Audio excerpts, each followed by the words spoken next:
Mais uma vez, bom dia a todos. Pessoal, nessa aula de hoje, nós vamos continuar o estudo do princípio da legalidade e, mais especificamente, na perspectiva de análise da teoria da lei penal ou teoria da norma penal, sobre dois pontos centrais: a questão da lei penal no tempo e a questão da lei penal no espaço. Quando nós estudamos, como eu disse para vocês na aula que passou, o princípio da legalidade, estudar o princípio da legalidade é estudar uma série de questões que são questões importantes, porque a partir do momento em que eu falo que a lei penal é aquela que descreve crimes, que descreve as sanções e que também estabelece mecanismos que são mecanismos limitativos do exercício do poder punitivo, eu tenho que entender minimamente como são estruturadas tais normas, né? Eu tenho que entender minimamente como são aplicadas tais normas que compõem a legislação penal brasileira. Uma série de perguntas vão surgir. Uma delas, a lei penal brasileira, ela tem uma delimitação espacial na qual ela pode ser aplicada? Sim, né? Porque se ela não tiver, ela pode adentrar a esfera de soberania de um outro país. É necessário delimitar, vamos colocar bem isso, o campo espacial, territorial, que seja, de aplicação da lei penal brasileira, onde a nossa legislação, essa que nós vamos estudar aqui, o nosso Código Penal, a nossa legislação penal esparsa, onde é que ela se aplica? Quais são os seus espaços de aplicabilidade, tá? Para além disso, nós já antecipamos na aula passada que existe um processo de sucessão de leis penais no tempo. A lei penal que hoje é vigente, ela é muito diferente da lei penal que vigia há 30, 40 anos atrás.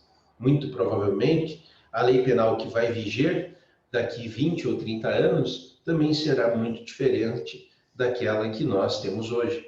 Falava para vocês na aula passada a respeito das mudanças sociais, das revoluções tecnológicas, da revolução da informação, da internet, né, dos smartphones, tudo que nós estamos experimentando enquanto tecnologia hoje acaba repercutindo na nossa sociedade e muitas vezes pede a construção, a estruturação de outras normas e também normas que estejam conectadas com a questão penal. Então, a lei penal, ela muda, ela tem uma sucessão no tempo, né? E essa sucessão no tempo faz surgir uma outra pergunta. Essa outra pergunta, dentro também da análise do princípio da legalidade, é a seguinte: a um determinado fato criminoso, qual lei é aplicável? Aquela que lhe era anterior? Aquela que é temporalmente vinculada? A lei posterior àquela ocorrência, àquele fato, pode ser aplicada? Que tipo de regras ou princípios eu levo em consideração para saber, portanto, qual lei efetivamente é aplicada dentro desta sucessão temporal? Ainda, vamos ver que outras perguntas, outras questões complexas acabarão surgindo na sequência. Exemplo, falamos que a lei ela tem que ser a lex certa, né? E a lex clara, são dimensões do princípio da legalidade.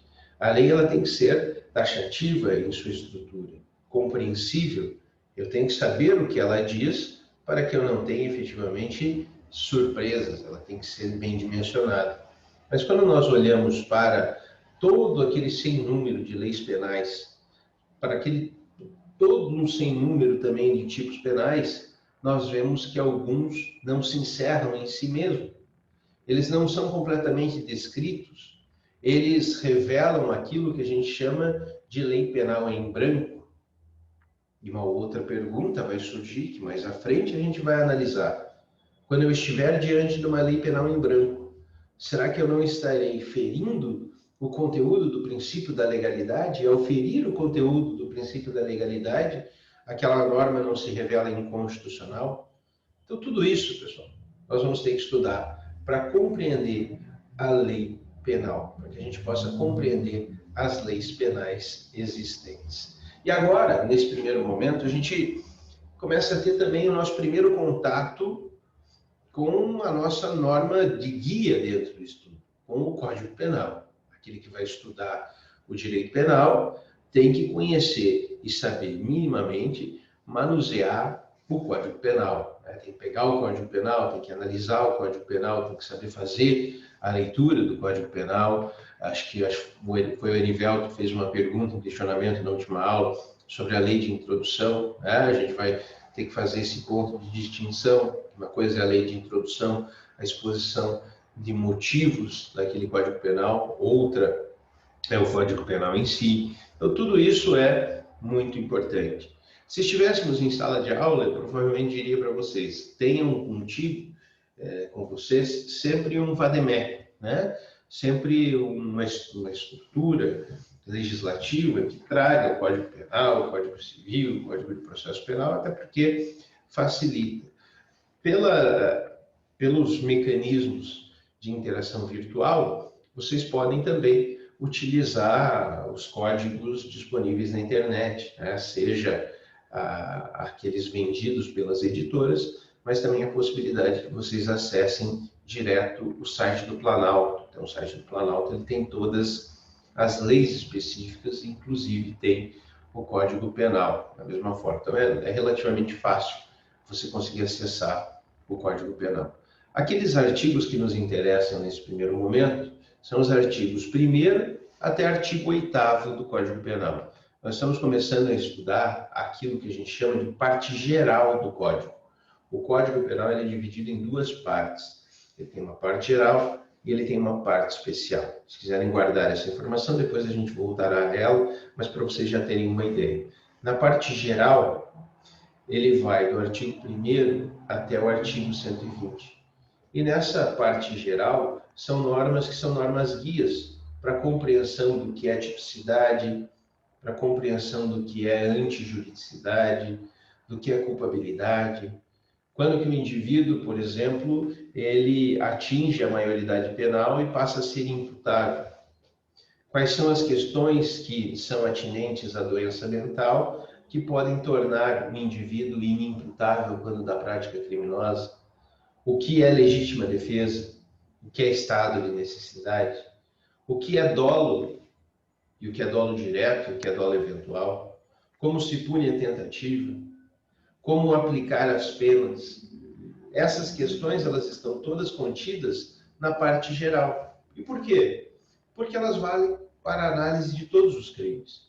Porque elas valem para a análise de quase todos os tipos penais. Ou de um sem número deles, né?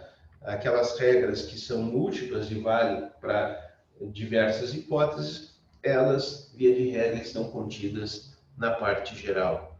Via de regra também são normas explicativas, normas complementares, de como se dará a incidência penal. E também normas que enunciam princípios, como o princípio da legalidade, contido no artigo 1º do Código Penal. Não há crime sem lei anterior que o defina e nem pena sem prévia cominação legal. Esta primeira parte, então, é a parte geral do Código. A parte especial vai do artigo 121 até o final, né? São os crimes em espécie. No artigo 121, vocês já acham o primeiro dos grandes crimes, talvez o maior, e por isso ele seja o primeiro a ser inserido na estrutura da norma, na parte especial, quando são narrados os crimes propriamente ditos. Né? Este primeiro crime é o crime de homicídio. Quando você fizer a leitura do 121, você lá já vai encontrar matar alguém, pena, reclusão de 6 a 20 anos. E aí você vai vendo, um a um, nessa parte especial. Homicídio, você vai ver o infanticídio, você vai ver o aborto, você vai ver a indução, instigação e auxílio, suicídio. Você vai indo. Crimes contra a honra, injúria, calúnia, difamação, crimes contra o patrimônio, roubo, furto, latrocínio, estelionato, corrupção e todo aquele sem número de crimes estarão descritos na parte especial do código, tá bom? Esta basicamente é a estrutura central da norma e, como eu disse, para além do código podem existir diversas outras leis que são leis especiais. E é sobre essas leis que começamos a fazer as nossas perguntas. Começamos a fazer a nossa análise por esta parte geral do Código Penal, dos artigos 1º até os artigos 8º, teremos, portanto, o nosso guia na aula de hoje. E o primeiro ponto já vamos compartilhar aqui. Vamos lá.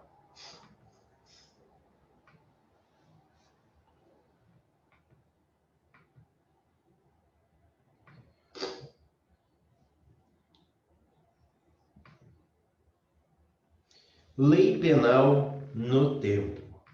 Tá? Lei penal no tempo. Então, como eu ia dizendo para vocês, eu repito agora. A lei penal, ela tem sucessões no tempo. Ela se altera com a passagem temporal. Os crimes considerados mudam, as penas consideradas, elas mudam, as penas se ampliam, os instrumentos e os mecanismos de punição, eles também se alteram, tá certo? Então, você tem muitas modificações. Um exemplo, a gente pode pegar a Lei 11.343 de 2006, que é a Lei de Drogas. Ela veio e criminalizou especificamente determinados comportamentos relacionados às drogas, aos estupefacientes, né, aos entorpecentes, a criminalização tanto do consumo quanto do comércio. Haviam leis nesse sentido antes? Sim, mas ela trouxe novas especificidades. Uma legislação da década de 90, ela criminalizou os crimes contra a ordem tributária, a sonegação de tributo, a redução de tributo, passando a dizer que esses crimes tinham uma pena de 2 a 5 anos. Então, veja, eu tenho um código que é da década de 40, por sua parte especial da década de 40, mas eu tenho os crimes contra a ordem tributária descritos na década de 90. Mesma coisa, os crimes contra as relações de consumo, é também da década de 90, pós-Constituição, a lei que regula os crimes ambientais. É também da década de 90 o Estatuto da Criança e do Adolescente, que criminaliza certos comportamentos que atingem, que vitimam tanto crianças quanto adolescentes. Então, a lei ela vai sempre se alterando. A mais recente, acho que já mencionei para vocês, e de importância significativa, porque mudou muita coisa, tanto no direito penal quanto no processo penal, é a Lei 13.964 de 2019. 2019, mas entrou em vigor em fevereiro de 2020, que é a Lei Anticrime. Então, ela altera muita coisa. A grande questão aqui é saber, né, qual lei se aplica a qual fato. Então, vamos pegar praticamente essa nova lei que eu mencionei para vocês. A 13.964 de 2019. E vou perguntar o seguinte, imagine vocês que em 2019, em março de 2019, a Isabelle tenha praticado um crime. Tá? Ela praticou um crime em março de 2019. Ok?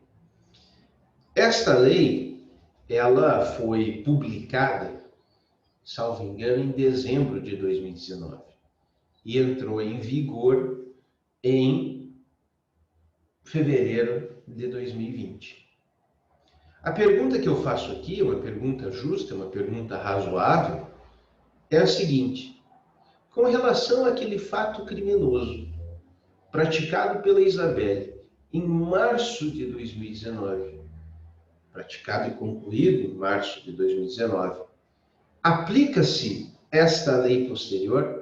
E aqui eu estou fazendo esse questionamento para a gente entender onde é que está centrado o nosso estudo, qual que é o nosso objetivo, o que nós queremos compreender, né? E eu faço essa pergunta justamente, porque a partir da perspectiva de estudo da lei penal no tempo, nós vamos conseguir responder esse questionamento. E o que vocês me dizem? Esta lei se aplica ou não se aplica? Acho que não se aplica, professor. Mateus diz que não, a Emanuele, advogando em causa própria, diz que não, né? Mas pode ser que seja útil também. Erivelto, a Priscila diz que não. Não se aplica, eu queria saber qual que seria o princípio, né? Para que não se aplicar, para que não se aplique essa pena para ela. Tá. Então, pessoal, pode falar, Nico. Eu acho que se for a favor do réu, pode ser aplicada, não?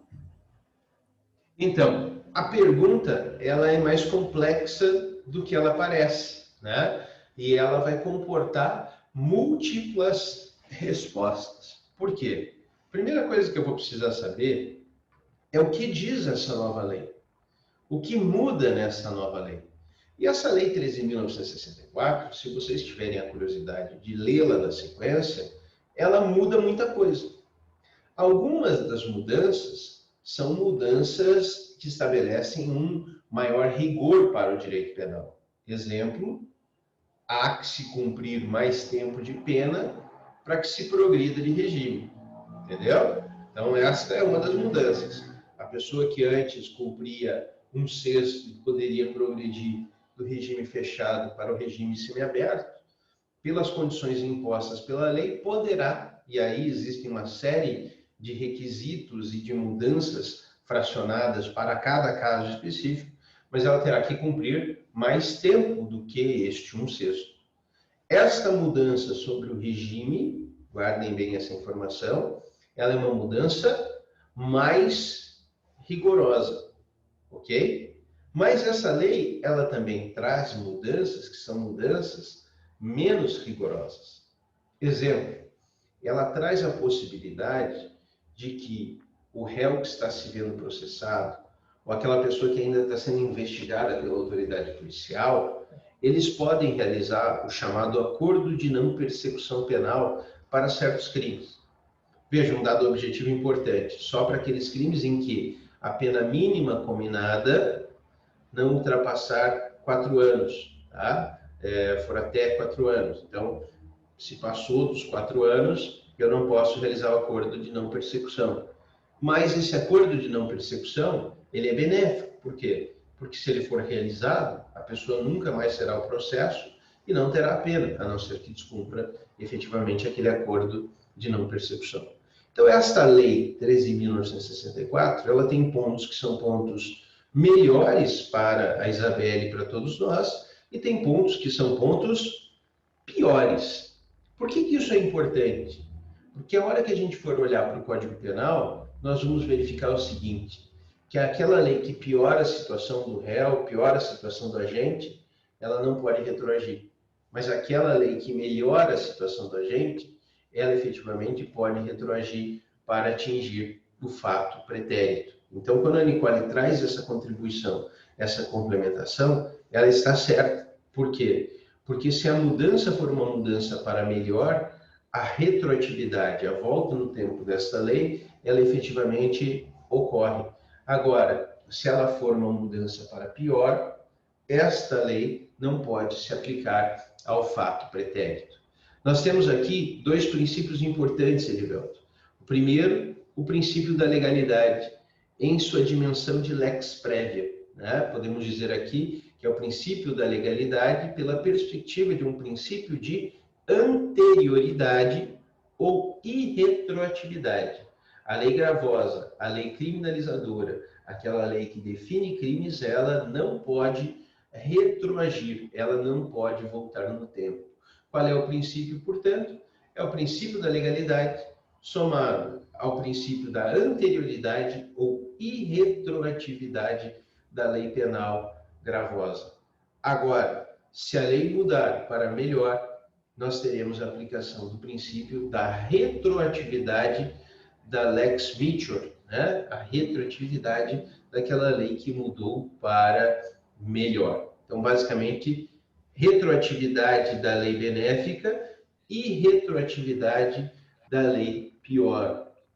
É basicamente assim que a gente analisa. E de onde que nós vamos depreender isso? Nós vamos depreender isso da leitura dos artigos 1º e artigo 2º do Código Penal, que daqui a pouco a gente já faz a leitura conjunta. Mas um outro ponto aqui é muito importante. Nós estamos pegando esse crime da Isabelle como uma hipótese, como um exemplo a ser considerado, ok? Mas quando a gente pensa em crime, nós temos que pensar em fatos complexos, né? O crime ele pode ser instantâneo ou ele pode ter um prolongamento temporal. Concorda comigo? Vamos pensar no seguinte: se a Isabelle ela efetua lá em março de 2019, como eu falei para vocês, um disparo na cabeça de alguém e essa pessoa vem instantaneamente a óbito, o momento em que se realizou a ação foi o mesmo momento em que o resultado se consumou. Não é verdade? Agora pensem que ela estava efetivamente numa briga naquele momento e ela deu um soco naquela pessoa. Um soco muito forte, uma agressão muito forte. E essa pessoa vai ao hospital e só vem a óbito uma semana depois. Aqui há uma modificação na estrutura temporal do fato. Nós temos um momento em que se realizou a ação, em que se realizou o comportamento, e um segundo momento, uma semana depois, em que se deu o resultado. Não é verdade? Vamos pensar numa outra situação, numa outra hipótese um pouco mais complexa. Imagine que o crime cometido pela Isabelle lá em março de 2019 tenha sido um crime de sequestro. Né? Ela sequestrou a Juliana e o Erivelto para pedir que suas famílias pagassem os respectivos resgates, tá bom? Ela pede, então, esse resgate, ela coloca-os em um cativeiro e por mais de um ano ela fica com essas pessoas lá, sofrendo e tudo mais, até conseguir o resgate. Percebe que há um prolongamento temporal da ação e o período de duração do meu crime não é mais instantâneo, não é mais uma semana, mas é o período de um ano. O crime, portanto, é algo complexo. E aí eu preciso saber, para encontrar aquela lei penal aplicável, para saber qual é a lei penal aplicável, eu tenho que entender minimamente quando se deu o crime. É no momento da ação? É no momento do resultado? Porque isso vai influir. Imagina nesse sequestro praticado pela Isabelle, ela foi concluir depois que o pacote anticrime já estava em vigor. Quando o pacote anticrime ele entra em vigência, a Isabelle ainda estava com a Juliana e com o Erivelto em cativeiro. Né? Esta é uma situação. Se eu for pensar o crime de homicídio instantâneo, esse crime de homicídio instantâneo não tem qualquer correlação com o pacote anticrime que mais quase um ano depois apenas entra em vigor. Então eu preciso saber quando aconteceu o crime, né? Quando que eu considero pela ficção jurídica realizado, perfectibilizado o crime para saber qual a lei penal aplicada, qual é o momento de ocorrência do crime. Essa é a primeira pergunta para entender a lei penal no tempo. E a resposta, ela é dada, pessoal, pelo artigo 4º do Código Penal. Mas sem passar ao slide seguinte, ou à leitura do Código, pergunto para vocês, qual é o momento do crime? Qual é o tempo do crime? É no momento ou no tempo da ação, ou é no momento ou no tempo do resultado? O que vocês me dizem? Do resultado? Emanuele votou pelo resultado. Temos mais votações? Pela ação. Pela ação. Acho que depende. O depende é ótimo, mas o pior é que nesse não depende, né? É uma das poucas coisas dentro do direito penal em que a gente sai um pouco do campo de subjetividade, né? Porque a norma ela é relativamente clara no seu papel descritivo sobre este aspecto. Então, basicamente, pessoal, não tem segredo, tá? Eu tenho que pegar e fazer a leitura do que diz o artigo 4º do Código Penal. Então, sempre que tiverem a dúvida, vocês vão encontrar a resposta no artigo 4º do Código Penal. Considera-se, para fins de verificação da lei penal aplicável, né, evidente, considera-se praticado o crime no momento da ação ou omissão ainda que outro seja o momento do resultado. Então, quem falou que era o momento do resultado, efetivamente não é o momento do resultado. É o momento em que se realiza, em que se dá a ocorrência da ação ou da omissão. É o momento em que se realiza o comportamento da pessoa. Este é o momento do crime. Então, eu vou ter que verificar qual era a lei que estava em vigência, né, para saber qual é a aplicável via de regra, sem ainda passar pelas regras de retroatividade ou irretroatividade, mas eu tenho que verificar qual era a lei vigente ao tempo do fato. Considera-se tempo do fato o momento em que se deu a ação ou omissão. Até aí tudo bem, né? Até Professor? aí você... Oi, Erivelto, pode falar. Só uma dúvida. No caso do sequestro, né? Aí que o senhor comentou como exemplo. O sequestro, ele tem um tempo de premeditação. Sim. Certo? Então, se eu premedito esse crime aí há 1 ano e concluo ele há 1 ano, há 1 ano eu fico tratando e depois de 1 ano, alguns meses, eu vou lá e concluo o crime. Tá. Nesse caso, como é que fica? Então, assim, Erivelto, 2 pontos importantes. A questão do sequestro ela é realmente peculiar. Por quê? Porque quando a gente olhou para o sequestro, nós vimos o seguinte: o sequestro ele tem uma ação que se prolonga no tempo. Então, já o que eu olho para o artigo 4º, eu vejo o seguinte: considera-se praticado o crime no momento da ação ou da omissão. Se a ação for de realização instantânea, beleza, simples, né? Um soco, uma marretada, um disparo, uma subtração patrimonial, tudo isso, na via de regra, é instantâneo. Mas alguns crimes são crimes de ação permanente, em que a ação começa e a ação se prolonga no tempo. O sequestro é talvez o maior destes exemplos, né? Eu também poderia colocar o cárcere privado, a redução de pessoa à condição análoga de escravo, né? Então, existem crimes que são crimes de ação permanente. Cuidado com um ponto, né? Quando eu falo que esta é ação permanente, eu não estou colocando dentro desta ação em permanência a fase que é a fase de planejamento, a fase que é uma fase preparatória. Eu estou falando já da realização do crime. Por quê? Porque quando a gente fala em fase preparatória, depois quando você for estudar crimes em espécie, você vai se aprofundar nisso, você está falando de um iter criminis, de um caminho percorrido para a realização do crime. Este caminho se inicia com a cogitação, quando você pensa em realizar o crime, né? Depois ele passa para uma preparação, quando você vai organizar, talvez você vai locar o espaço ou vai procurar o espaço onde você vai utilizar como cativeiro, você vai acompanhar a vítima durante um determinado período para conhecer o que ela faz no seu cotidiano. Isso tudo é uma preparação. Quando você está preparando, Erivelto, você ainda não entrou nas fases que seriam fases de execução, executórias. Você não iniciou a ação criminosa. Se você não iniciou a ação criminosa, você não começou a realizar o crime. Tá? Quando a gente for estudar tentativa, você vai ver o aprofundamento que a gente vai tomar nisso. Mas, vamos pensar um pouco adiante. Vamos supor que você iniciou essa ação e que você está lá com uma pessoa dentro do cativeiro e você deixa ela lá 1 mês, 2 meses, porque você não está conseguindo resgate. Você está pedindo, né? E esse crime de sequestro, e acontece muito isso na prática, né? A gente vê aí sequestro de anos acontecidos, de muitos anos de duração. Esse sequestro, ele tem uma ação que é uma ação permanente, percebe? A ação não foi concluída, ela está se renovando a todo instante. Enquanto aquela pessoa estiver em cativeiro, a sua ação ela está em permanência. E quando a gente olha para o artigo 4º, e talvez tenha sido essa a dúvida do Erivelto, o artigo 4º ele não vai me resolver. Por quê?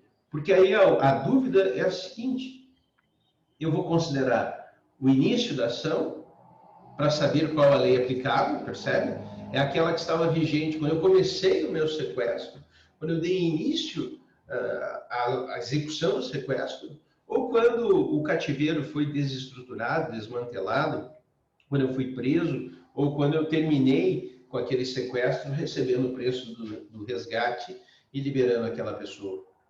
É o momento do início que vai ser considerado ou é um momento do final para fins de aplicação da lei penal. Por que isso é importante? Porque pode ser que no meio dessa permanência entre uma nova lei em vigor. Percebe um pouco a complexidade disso? Efetivamente é um pouco complexo. E aí o Supremo Tribunal Federal, ele resolveu isso por força da edição da súmula 711. Se vocês quiserem guardar, e depois vocês verificam. Súmula 711 do Supremo Tribunal Federal. Ok? Essa súmula vai dizer o seguinte: para os crimes permanentes e para os crimes continuados, aqui uma regra de continuidade ativa também entra, né? Crimes permanentes e crimes continuados, a lei que entrou em vigor durante a permanência ou continuidade se aplica ao fato. Entenderam? Então, aquela lei que no meio, naquele espaço central, quando a ação ainda estava acontecendo, na permanência da ação, ela efetivamente se aplica. Então, eu vou considerar tudo até a permanência, todas as mudanças legislativas até a permanência, por força, e aí quem resolve não é a lei, quem resolve é a súmula 711 do Supremo Tribunal Federal. Para crimes permanentes, a lei que entrou em vigor durante a permanência da ação, nos crimes permanentes, se aplica aos fatos realizados. Então, basicamente é isso. Não sei se entendeu bem, Erivelto. Entendi sim, professor. Entendi sim. Obrigado. Mari, estou à disposição. Diga, Juliana. Professor, mas eles não são contrárias, essas duas determinações? O artigo 4º fala que o crime ocorre efetivamente no início da ação, e aí a gente tem uma súmula alegando que ocorre no decorrer do percurso ali, do tempo. Elas não são contrárias? Então, vamos analisar esse ponto para a gente verificar se realmente há uma contrariedade interpretativa realizada pelo Supremo Tribunal Federal. Quando a gente olha para o artigo 4º, essa depreensão ela não fica tão clara. Por quê? Porque ele fala em momento da ação ou omissão. Não fala nem em início da ação e nem em término da ação. Percebe? Fala no momento da ação. Então, ele já cria uma dúvida. Para 99% dos crimes, isso é indiferente. Por quê? Porque a ação ela é instantânea, né? A ação é dotada de certa velocidade em sua realização. É o tiro, é a batida, vamos dizer assim, a subtração patrimonial, é o sujeito que acabou de furtar, o sujeito que acabou de praticar um roubo. A maioria dos crimes são crimes em que a ação ela se realiza de forma praticamente instantânea, ou que demore um dia, que seja, 2 dias, e que dificilmente, vamos colocar assim, a lei penal vai se alterar em tão curto espaço temporal. Você entendeu, Juliana? Então, basicamente, para a grande maioria dos casos, isso aí é um tanto quanto indiferente. Quando a gente pensa no crime permanente, o momento da ação, em tese, ele é tanto o seu início, quanto o seu meio, quanto o seu término. Por quê? Porque a ação ela ainda está em curso. E aí o Supremo vai dar a seguinte resposta quando questionado sobre estar certo ou estar em acordo com o conteúdo do artigo 4º. Ele vai dizer o seguinte: olha, eu não estou violando ou contrariando o artigo 4º porque eu estou levando em consideração a ação em sua multiplicidade de fatores. E prefiro considerar o término da ação, quando ela se encerra em sua realização para fins de valoração da lei vigente, do que considerar o seu início, até como um marco de desestímulo à prática criminosa, para que aquele autor não dê continuidade àquela ação na antevisão de que a lei poderá passar por uma alteração. Então tem um fundo também de política criminal ao considerar o término da ação. Não estou considerando o resultado, percebe? Estou considerando a permanência da ação. É assim que pensa o Supremo Tribunal Federal a respeito deste ponto em específico. Tá? Há uma certa contrariedade, só para fechar, quando a gente pensa na dimensão dessa súmula referente aos crimes continuados. A continuidade delitiva é uma temática que ela é muito complexa e a gente vai estudar no momento oportuno.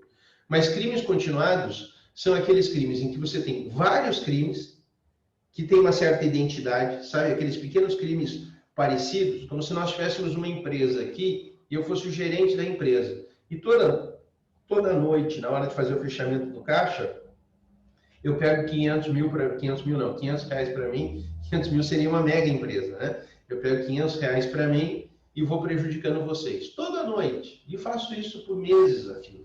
São crimes que começam e terminam, começam e terminam, começam e terminam. Mas a lei, para que a minha pena não seja absurdamente alta, né, extremamente alta, ela considera por ficção isso uma continuidade delitiva, um crime continuado. E para crimes continuados também se aplica a súmula 711, o que para mim está extremamente equivocado, extremamente errado. Por quê? Porque eu tenho ações que começaram e tiveram resultado, recomeçaram e tiveram resultado, recomeçaram e tiveram resultado. E ainda assim, a súmula 711 equivale isso a uma permanência. Depois, mais para frente, eu sei que é complexo a percepção desse ponto agora, mas quando a gente voltar a falar um pouco de crimes continuados, a gente fala mais a respeito disso. Agora, para facilitar um pouco a compreensão de vocês, fiquem com o crime permanente. No crime permanente, a ação ela se prolonga no tempo.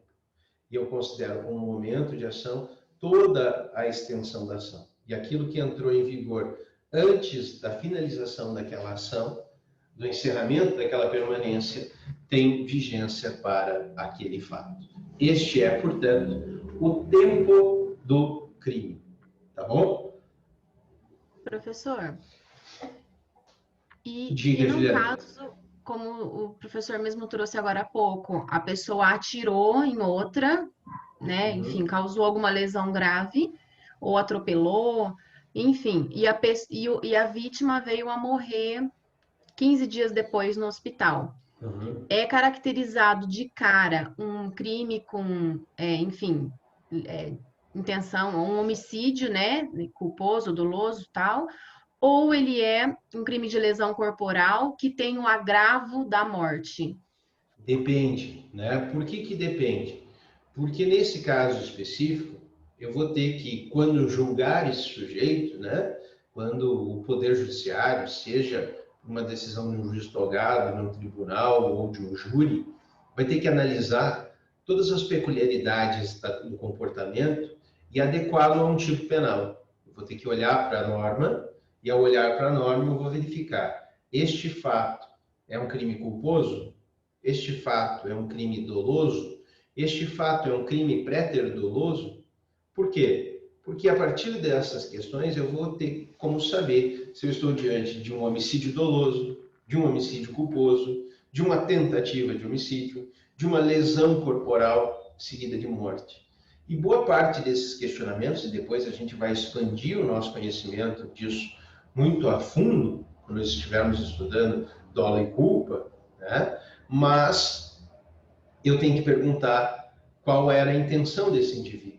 Se a intenção desse indivíduo era matar e ele não conseguiu, provavelmente a sua responsabilização será por tentativa de homicídio. Se ele agiu para matar e conseguiu, ainda que esse resultado tenha se postergado um pouco no tempo, mas mantendo o nexo causal com o comportamento, o sujeito morreu em razão daquela ação, ele responde por homicídio consumado.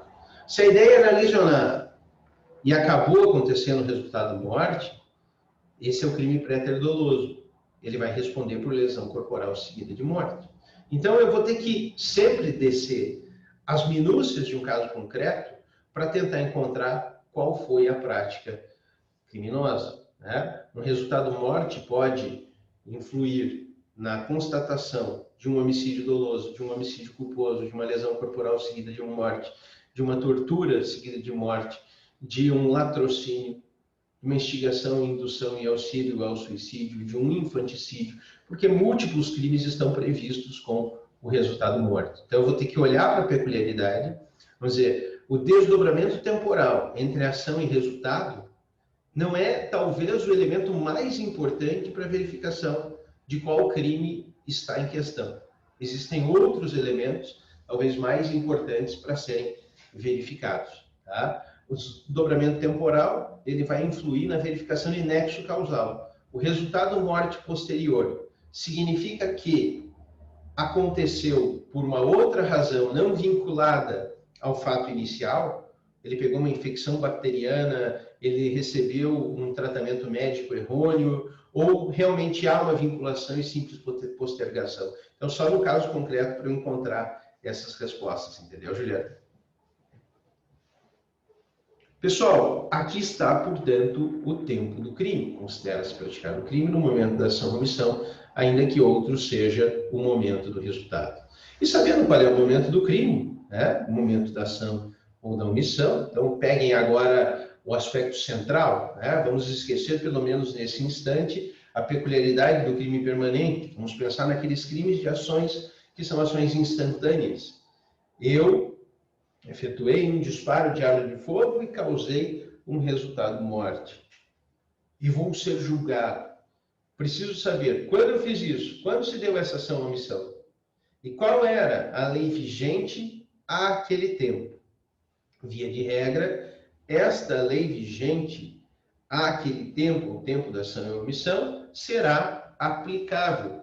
Por que será aplicável? Porque nós temos por regra no direito penal a irretroatividade, né? A regra é a irretroatividade, por depreensão daquilo que diz o próprio artigo 1º do Código Penal. Não há crime sem lei anterior que o defina, nem pena sem prévia cominação legal. Tá certo? Então, eu vou verificar qual era a lei naquele momento, no instante em que eu realizei a minha ação. Esta, essencialmente, será a lei aplicável diante da hipótese de irretroatividade de uma lei penal gravosa. Ok? Mas eu vou ter que fazer uma segunda pergunta.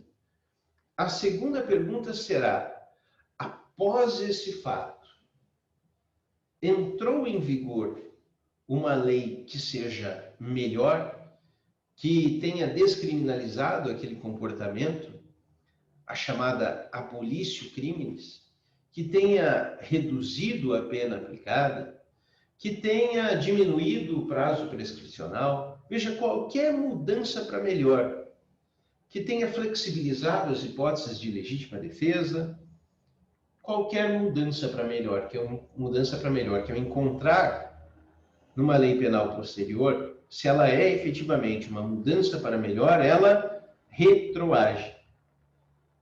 E aí eu tenho a quebra da regra. A regra é a irretroatividade, mas existe a possibilidade de retroatividade da lei melhor. E de onde é que eu estou tirando isso? Eu estou tirando isso, né, da estrutura do Código Penal. Então, deixa eu só fechar esse compartilhamento para abrir o compartilhamento do Código Penal. Tá? Aqui a Dominique pergunta o seguinte: a formação de quadrilha segue esse exemplo? Sim, a formação de quadrilha é um crime permanente, né? Sendo um crime permanente, a ação permanente de formação de estrutura daquela quadrilha. Então, vai se aplicar a regra da súmula 711, tá bom? Professor. Quem? Manoel, pode falar. Então, naquele caso que você deu pra gente ali, da Isabelle ter matado alguém e tudo mais, seria aplicado essa regra de retroagir ou não? Se nós tivéssemos uma lei posterior melhor, que melhorasse a situação, haveria sim a retroatividade. Se a modificação for uma modificação para pior, não poderá retroagir. Então, por exemplo, ela matou supondo que seja um crime de homicídio, tá? Ela matou em março de 2019. Em fevereiro de 2020 entrou em vigor o pacote anticrime, ok? O pacote anticrime vai estabelecer uma regra de que para você poder progredir do regime fechado para o semiaberto, você tem que passar mais tempo no regime fechado. Isso se aplica para ela? Não, né? Porque essa mudança foi uma mudança para pior, que piorou a situação do réu, a situação do agente. Não poderá, portanto, haver a retroatividade, porque a mudança foi para pior. Mas se eu olhar para essa lei e verificar que ela tem uma mudança para melhor, vamos supor que ela não praticou um crime de homicídio. O crime que ela praticou em março de 2019 foi um crime de estelionato. O estelionato comporta um acordo de não persecução por força da nova lei, algo que não tinha antes. É melhor, porque poder realizar um acordo é melhor do que não ter a oportunidade de realização de um acordo. Percebe? Este ponto de favorabilidade da norma, este ponto de mudança para melhor, retroage e se aplica àquele fato acontecido no passado. E aí vocês podem ter a seguinte dúvida: poxa, professor, mas eu não estou entendendo isso, porque ela já deve ter sido julgada, condenada, já pode ter cumprido pena. Não acreditem nisso, né? Há uma demora muito grande em julgamentos, há uma demora significativa. Hoje em dia, um pouco menos, mas no passado, por vezes, você tinha que aguardar 15 anos, 20 anos. Tive processos de mais de 20 anos para que chegássemos ao trânsito em julgado, a finalização, a conclusão, né? Então, pense, em termos de 20 anos, quanta coisa não muda, quantas leis não se transformam, né? O quanto o direito penal não passa por alterações. Então, tudo isso tem que ser efetivamente considerado, até porque aquela modificação, que é uma modificação para melhor, sempre será aplicada, inclusive para o sujeito que está cumprindo pena, inclusive para o sujeito que já cumpriu pena e poderá ter um benefício, por exemplo, de desvinculação de seu nome de sistemas, eventualmente, né? Por isso que nós temos que ler agora, para entender um pouco dessa regra e como ela está normatizada, os artigos constantes do Código. Deixa eu só pegar aqui, que daí a gente já faz a leitura. Obrigada, professor. Imagina que é isso. Opa! Peraí que saiu aqui. Deixa eu entrar de novo. Deixa eu ver se eu abro aqui. Acho que eu fechei sem querer o Código Penal. Deixa eu abrir de novo. Professor. Oi, quem fala? Então, Juliana. Pode falar, Juliana. Só para finalizar o meu entendimento. Claro. Essas novas leis que entram em vigor, elas beneficiam pessoas que já foram julgadas, já estão cumprindo pena, por isso que a gente vê tantos casos. Assim, enfim, sai uma decisão, todos os advogados correm entrar com um pedido, petição e etc. de revisão? Sim, então, ela pode beneficiar um sem número de pessoas. Pode beneficiar alguém que não tenha sido julgado, né? Pode, alguém que já foi julgado. Ela beneficia a todos, porque ela é uma mudança para melhor. Inclusive, como você colocou, aqueles que efetivamente já foram julgados, né? Desde que ela seja logicamente possível. Porque, por vezes, aquele benefício, vamos supor, uma pessoa que já cumpriu sua pena, e a mudança para melhor é sobre uma regra de progressão de regime. Não vai adiantar nada para ela, certo? Por quê? Porque ela já cumpriu efetivamente a sua pena, tá? Já cumpriu efetivamente a sua pena. Já eu respondo essa questão da ação permanente, tá bom, Nicole? Só vamos entender a lógica geral, daí a gente já entende essa peculiaridade, que eu sei que ela finca uma dúvida quando a gente pensa em ação permanente e que pouco a pouco a gente tem que entender direitinho como é que funciona essa questão da ação permanente. Deixa eu só ir para o código aqui, vamos lá. Agora sim. Então, os artigos envolvidos dentro da nossa lógica aqui, pessoal. Primeiro, artigo 1º. Lembra-se que eu já falei dele para vocês, né? Não há crime sem lei anterior que o defina, nem prévia cominação legal, nem pena sem prévia cominação legal. É ele que dá o tom da anterioridade. Quando ele dá o tom da anterioridade, ele traz a lógica de que as leis penais elas não retroagem via de regra, né? Aquela lei gravosa, ela efetivamente não pode retroagir. Mas o artigo 2º é aquele que traz a peculiaridade maior. Por quê? O artigo 2º vai trazer a seguinte regra: ninguém pode ser punido por fato que lei posterior deixa de considerar crime, cessando em virtude dela a execução e os efeitos da sentença condenatória. É o famoso abolitio criminis, né? Ninguém pode ser punido por fato que que lei posterior deixe de considerar crime, cessando em virtude dela a execução e os efeitos penais da sentença condenatória. Então, se eu já tenho condenação, Juliana, eu posso atingir aquela condenação. Ela cai, né? Quando eu descriminalizo uma certa conduta, pensem comigo, vamos supor que amanhã ou depois o Poder Legislativo diga que não é mais crime você usar drogas, ok? E chega a esta conclusão e edita uma lei descriminalizando o artigo 28 da Lei 11.343 de 2006.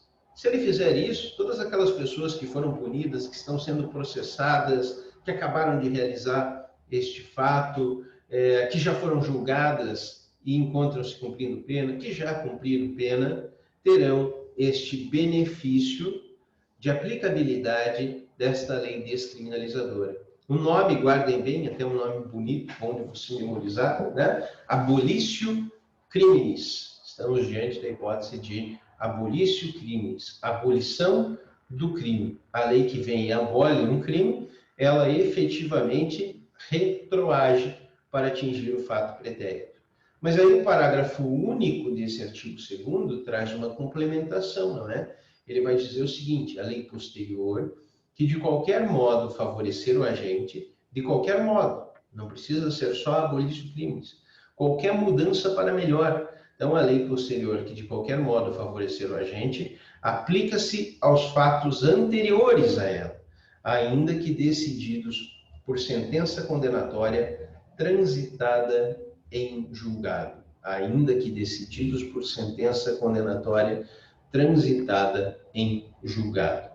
Já passou, já foi julgado, já está condenado, está cumprindo pena, o benefício efetivamente se aplica. Esta foi a escolha do legislador. Vamos agora trazer para dentro desse contexto a dúvida da Nicole. A Nicole vai nos dizer o seguinte, nos pergunta o seguinte, melhor dizendo, e como funciona a questão da ação permanente, no caso do sequestro, né, do crime permanente? A aplicação dessas regras, claro, da mesma forma, né? Então, toda aquela lei posterior à permanência vai se aplicar. Aquela que for melhor e entrou em vigor durante a permanência, vai efetivamente se aplicar. Talvez a dúvida seja o seguinte, e aquela lei pior, que entrou em vigor durante a permanência? Acho que essa é a dúvida, né? Eu tinha uma lei melhor quando eu comecei o meu sequestro. Vi o livrinho de regras, peguei o Código Penal, falei, pô, bacana, vamos praticar um sequestro porque a pena não está tão alta. E iniciei o meu comportamento. E a lei mudou no curso desse sequestro, durante a permanência.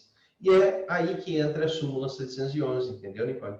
Porque a súmula 711 vai dizer, esta lei que entrou em vigor durante a permanência, ainda que ela seja pior, ela se aplica.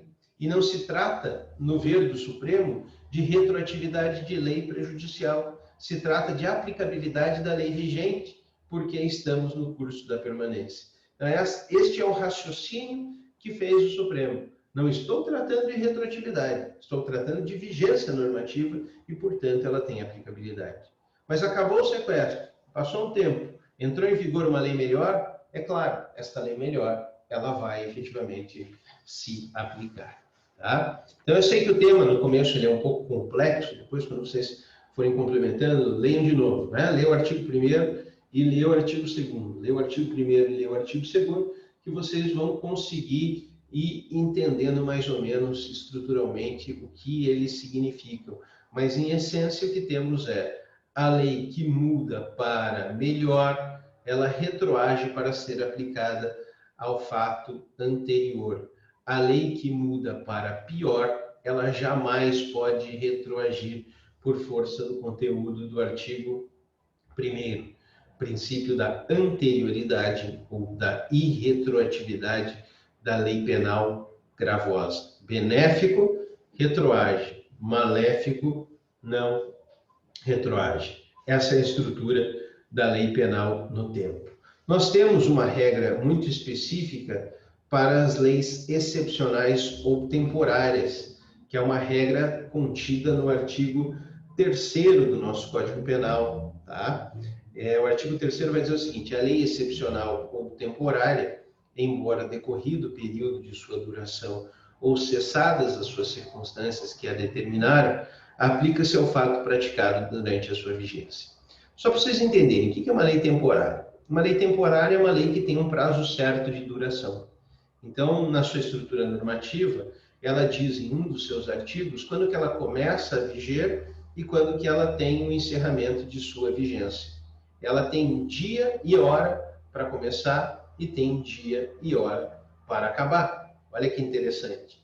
E a lei excepcional é aquela que foi editada para um período de conturbação social ou de calamidade pública. Vamos pensar na nossa situação aqui, né? A situação da pandemia do coronavírus. Vamos supor que fosse editada uma norma penal para lidar especificamente com essa situação, só para o momento do Covid-19. Não tivemos nenhuma lei penal específica para a situação, mas vamos supor que tivéssemos, ou para um tsunami, para um terremoto, um período de guerra, uma calamidade pública. Essa seria uma lei excepcional e ela teria sua vigência pré-determinada pela duração da calamidade. E quando que é? Depende do caso. Então, por exemplo, quando a gente fala uma pandemia, nós tivemos lá o lançamento da informação na OMS que estávamos diante de uma pandemia mundial, né? Quando baixar a bandeira e dizer, não estamos mais diante de uma pandemia mundial, esse período de excepcionalidade se encerraria, entende? E aí encerraria a vigência da norma também. Qual que é a peculiaridade dessas duas normas, excepcional e temporária? É que elas têm vigência dentro de um certo período, dentro de um certo espaço temporal. Uma lei temporária que foi aplicada no Brasil em 2014 foi a Lei Geral da Copa, que criminalizou certos comportamentos. E ela tinha um período inicial de duração e se encerrava em dezembro daquele ano fatídico de 2014, quando o Brasil perdeu a Copa por uma grande margem aí de gols, né? Então, nós tivemos em dezembro de 2014 o final daquele período de vigência.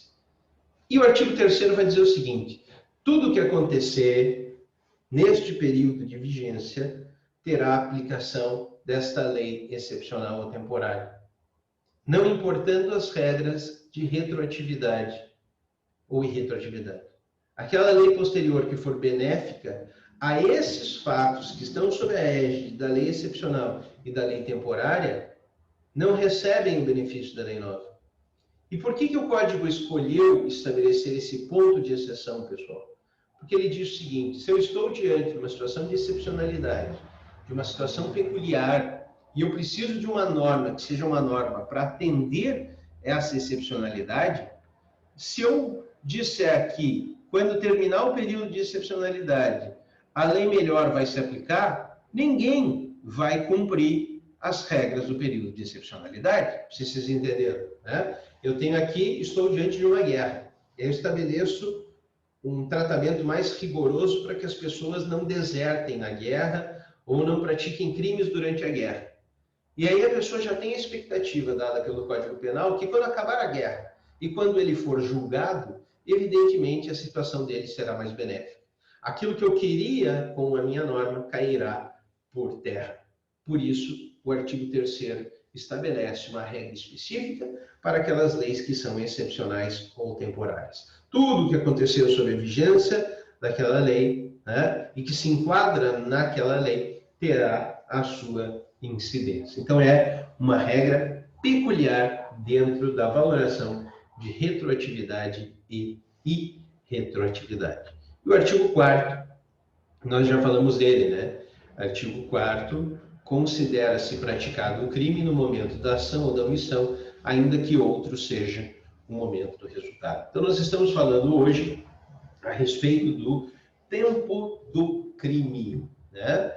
Qual a lei vigente relacionada ao tempo do crime?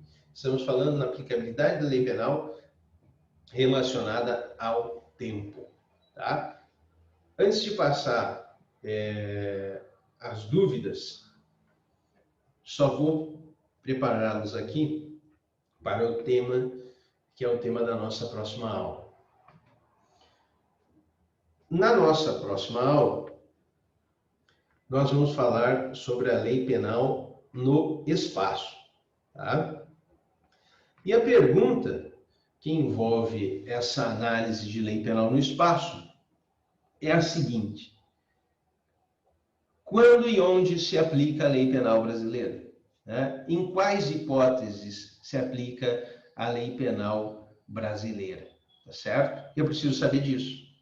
Então, você está vendo esse mapa aqui, aí eu olho lá a Austrália e vem na minha cabeça: será que a lei penal brasileira se aplica na Austrália? Será que a lei penal brasileira se aplica no México? Será que a lei penal brasileira se aplica em alto mar? Né? Fica fácil você antever que dentro desse mapinha aqui, onde está constando a bandeira do Brasil, dentro das nossas divisas, muito provavelmente vai se aplicar a nossa lei penal brasileira. Não é verdade? Mas eu preciso saber, em outros locais, ela também eventualmente pode ser aplicada? Eu tenho regras de soberania, regras de controle daquilo que acontece dentro do território nacional. Este é um ponto importante. Saber onde é e em que hipóteses se aplica a lei penal brasileira. Esse estudo é colocado nas emendas dos cursos de direito como análise da lei penal no espaço, né? Pela vinculação de início com um aspecto que seria um aspecto territorial. As respostas todas estão postas entre os artigos 5º a 8º do Código Penal. É lá que vocês, se antecipadamente quiserem se preparar para as perguntas que virão na próxima aula, é lá que estão contidas a maioria das respostas para saber em que hipóteses se aplica a lei penal brasileira, por critérios espaciais e também por outros critérios, tá bom? Esse será, evidentemente, o nosso tema de estudo, portanto, na próxima aula, tá bom? O que mais, pessoal? Dúvidas? Deixa eu só ver algumas que estão escritas aqui. Quando a lei muda, ela retroage? A pergunta da Heloísa. É aquilo que a gente falou, né, Heloísa? Depende. Se ela for uma mudança que seja uma mudança para melhor, ela retroage. Ressalvada aquela hipótese muito pontual das leis excepcionais e temporárias, tá? Mas, via de regra, quando ela é melhor, ela retroage. Quando ela muda para pior, ela não retroage. Esse retroagir o que é? É ter aplicabilidade a um fato pretérito, né? Quando uma pessoa ela será submetida a julgamento, eu vou ter que saber qual a lei que eu estou aplicando. Que lei eu estou aplicando? Que lei eu estou levando em consideração? Né? E aí eu vou ter que escolher esta aqui porque ela era melhor, ainda que seja posterior ao tempo do fato, trata-se de uma lei melhor, tá bom? Então mudou para melhor, retroage, mudou para pior, não retroage. A Thaís pergunta, base 2 vetores fundamentais, territorialidade, artigo 5º, e extraterritorialidade, artigo 7º. Perfeito, já pegou o cerne da questão, né? Então, obrigado, Thaís. É exatamente nesse ponto, essencialmente, que você vai compreender as regras de territorialidade, extraterritorialidade, para a aplicação da lei penal brasileira. A Flávia diz, lei penal no espaço, usada para o tráfico internacional, também, né, para todos os crimes, quando a gente for pensar em questões espaciais, Flávia. Então, eu vou verificar, por exemplo, no tráfico internacional, que existem regras que são regras específicas para além das regras de territorialidade. Então, aplica-se aí uma regra de extraterritorialidade também no tráfico internacional, a permitir múltiplas incidências normativas. Por vezes, vocês vão ver que se aplica a lei penal brasileira, mas nada impede que se aplique a lei penal de um outro país. Às vezes a gente tem isso em mente, né? Faz a pergunta da forma errada. Em tal e tal caso, qual lei que se aplica? Às vezes o fato de aplicar a tua não quer dizer que não vai aplicar de outro, né? Eu posso ter um caso em que se apliquem 3 leis, a brasileira, a alemã e a mexicana, e aí cada um queira exercer a punição, cada um queira exercer o seu direito de punir, queira exercer a sua soberania. Então isso é um ponto que a gente vai ver também na próxima aula. E dizendo desde já, a aplicação da lei penal brasileira não exclui necessariamente a de nenhuma outra legislação. Isso vai ser uma questão de direito internacional. E aí os países entre si é que verão como resolver. Mas pode haver múltipla aplicação de leis? Pode, sem problema nenhum. Tá? Então, normalmente, quando você está dentro de uma situação de tráfico internacional, via de regra, múltiplos países vão querer punir. Há um tempo atrás, tinha um caso de um brasileiro que ele foi para um daqueles países, acho que é a Indonésia, né? E a Indonésia aplica pena de morte nos casos de tráfico. E isso gerou um incidente diplomático com o Brasil, né? Então, a gente vai falar um pouco desse incidente diplomático também, a partir desse estudo da lei penal no espaço, tá bom? É isso que a gente vai estudar, beleza? Tranquilo? O artigo 7º da LINDB, o que ele diz? Porque agora de cabeça eu não me recordo, mas qualquer coisa a gente pega e vai explorar ele também. Não é o 7 do Código Penal, né? Porque o 7º do Código Penal fala das hipóteses de extraterritorialidade, exatamente de extraterritorialidade. Mas aí a gente vê e aborda essa pontuação também na próxima aula, tá bom, Mariana? Pessoal, eu acho que até pela nossa limitação temporal de hoje, né, a gente vai encerrando. E aí pensem, reflitam, eu sei que essa temática ela vai gerando as suas dúvidas, né? E vem no início da próxima aula, a gente já usa o comecinho também para tirar mais dúvidas que eventualmente venham surgir. Tá bom? Valeu, pessoal. Agradeço a atenção de vocês. Diga, alguém ia falar? Professor, Pode falar, Emanuele. só uma dúvida aqui sobre o fichamento aqui que veio. Ela é para ser entregue o fichamento junto com a nossa primeira avaliação, certo? Isso, eu vou abrir lá uma aba, né, junto com a aba para entrega da avaliação, e aí vocês vão entregar o fichamento junto. Ok, mas não tem uma data específica, né? Eu não lembro se já tem calendário de provas, eu não sei se vocês... Normalmente vocês sabem isso melhor do que eu, porque eu nunca recordo exatamente o dia que é o dia da semana de provas, mas eu vou verificar se a gente já tem uma pré-definição, aí qualquer coisa eu passo para vocês também, tá bom? Tá bom, obrigada, professor. Imagina, as horas. Só uma dúvida. Fica daí. Com relação ao fichamento, para fazer o fichamento relacionado aos tópicos do livro, ou você quer uma interpretação do que a gente está lendo ali, assim, paginando? Que fica melhor. Ele tem múltiplos tópicos, né? Vamos dizer assim, ele é bem pincelado por múltiplos tópicos. E se a gente for olhar para esses múltiplos tópicos, quase todos têm uma peculiaridade e são importantes, né? Então, a minha ideia é, faz uma breve síntese de cada um desses tópicos. O que você pegou de cada um desses tópicos e se você achar, olha, aqui ele tem um insight muito interessante, entendeu? Ele tem uma reflexão nesse ponto muito interessante. Recorta e cola, né? Pega como uma citação. Então, faz uma breve síntese de cada capítulozinho, né? Assim, um parágrafo por capítulo. E aí, coloca se tiver algum insight. Qual é o trecho daquele capítulo que representa a ideia essencial dele. Porque aí fica melhor, porque aí você vai pegando do livro todos os caras, olha, aqui o princípio da personalidade, aqui a ideia da humanidade das penas, aqui a vedação das acusações secretas, e você não deixa nenhum ponto, você vai refletindo e vai colocando, entendeu? Professor, mas o seu resumo você quer que a gente faça com nossas palavras ou a gente faz, tipo, pegando os trechos de cada capítulo? Então, a minha ideia é que você faça misto, entende? Num parágrafo você coloca, a ideia do capítulo é esta, entendeu, Carolina? E aí você coloca este trecho, eventualmente, se tiver, se não tiver, não tem problema nenhum. Este trecho representa bem esta ideia. E aí você usa o trecho como citação para elucidação. Por que isso?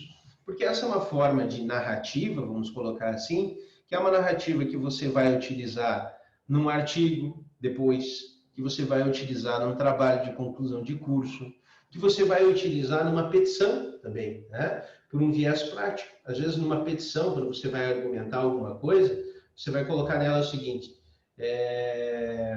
olha, tenho eu razão porque a lei penal retroage quando é benéfica. Você está fazendo uma afirmação com o teu local de fala, com as suas próprias palavras. é assim que estabelece o artigo 2º do Código Penal. Tal, tal, tal, tal, tal. Tá vendo? Você dá substância para aquilo que você concluiu com base no que o Código Penal fala. Mesma coisa no fichamento, que depois você pode utilizar para uma redação de artigo. Você fala, olha, o autor falou isso, isso, isso. E aí você diz, extrai-se do texto do autor que realmente ele disse isso.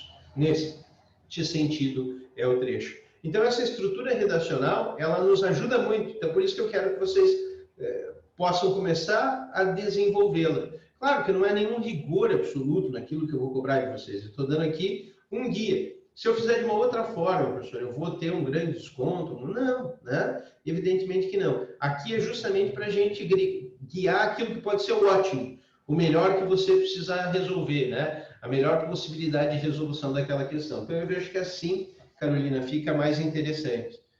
O que você extraiu e um trecho que subsidia, né? É a conclusão e o fundamento por que você atingiu aquela conclusão. Beleza?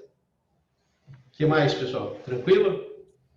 Eu tive que reduzir a fonte para 10 porque tinha uma limitação para escrever só de 6 páginas. Então fica meio assim complexo de colocar citação Claro. E a minha interpretação pelo Claro. limite de páginas, né? Então sim, sim. Não tem problema. Fica tranquilo. Está no acordo ali, professor, por causa dessa questão da paginação. Eu coloquei 6 páginas como limite, né? Não que esse limite não possa ser flexível, mas por 2 razões específicas, tá, Thaís?